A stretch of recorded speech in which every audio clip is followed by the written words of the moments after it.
ખાતે બંધ ફ્લેટમાંથી થયેલી લાખોની ચોરી મામલે વરાછા પોલીસે આખરે રીઢા ઘરફોડ ચોરીને ઝડપી પાડ્યા હતા અને મુદ્દામાલ કબજે કર્યો હતો।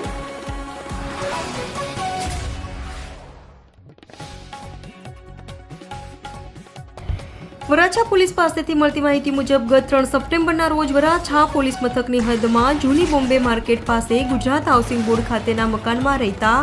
નરેશ કોઠારીના ઘરમાંથી લાખોની ચોરી થઈ હતી। રીઢા ચોરો ઘરમાંથી રોકડ 5,25,000ની રોકડ અને 27 તોલા સોનાની ચોરી થઈ હતી। જે લાખોની ચોરી મામલે વરાછા પોલીસે પણ ત્વરિત તપાસ હાથ ધરી હતી અને લાખોની ચોરી કરનાર રીઢાઓને ગણતરીના દિવસોમાં જ વરાછા પોલીસે ઝડપી પાડ્યા હતા। પોલીસે ઝડપાયેલા આરોપીઓ પાસેથી 27 તોલા સોનું અને રોકડ 4,50,000 કબજે કર્યા હતા। સુરત શહેરના વરાછા પોલીસ સ્ટેશન વિસ્તારમાં જૂની બોમ્બે હાઉસિંગ માર્કેટમાં આવેલ એક ફ્લેટમાં ગુજરાત હાઉસિંગ બોર્ડમાં 3 તારીખે સાંજે 7 થી 9 વાગ્યા દરમિયાન ઘરફોડ ચોરી થવા અંગેની ફરિયાદ વરાછા પોલીસ સ્ટેશનમાં નોંધાયેલ હતી। माननीय पुलिस कमिश्नर श्री सूरत शहर Anupamsingh Gehlot sir, special CP sector 1 sir તેમજ ડીસીપી ઝોન 1 સરના માર્ગદર્શન અને સૂચના મુજબ વરાછા પોલીસ સ્ટેશનના ઇન્સ્પેક્ટર શ્રી ગ્રાબાણી તથા સર્વેલન્સની ટીમ તેમજ પોલીસ સ્ટેશનની અન્ય ટીમો આ ગુનાનો ભેદ ઉકેલવા માટે કાર્યરત હતી અને સદરુ ઘરફોડ ચોરીની હકીકત જોતા ફરિયાદીશ્રીએ પોતાના ઘરેથી બાલ્કનીના દરવાજા મારફતે અગર તો ડુપ્લિકેટ ચાવીથી દરવાજો ખોલી અને લોકરમાં મૂકેલા દાગીના આશરે 25 તોલા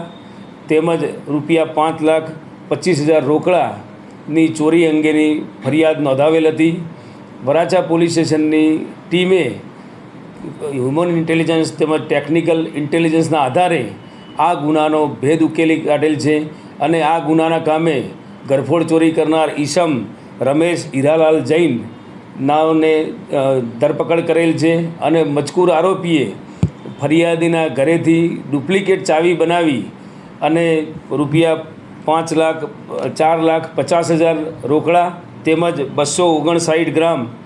સોનાના દાગીના જેની કિંમત 15,53,760 તેમજ તેને આ ઘરફોડ ચોરીમાં ગુનામાં વાપરેલ એક્ટિવા તેમજ મોબાઈલ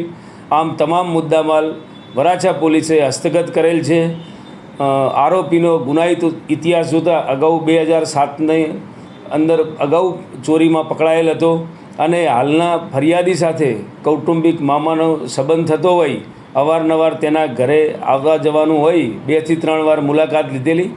અને એ રીતે એને ચોરી કરવાનું આયોજન કરી અને આ ઘરફોડ ચોરીને અંજામ આપ્યો।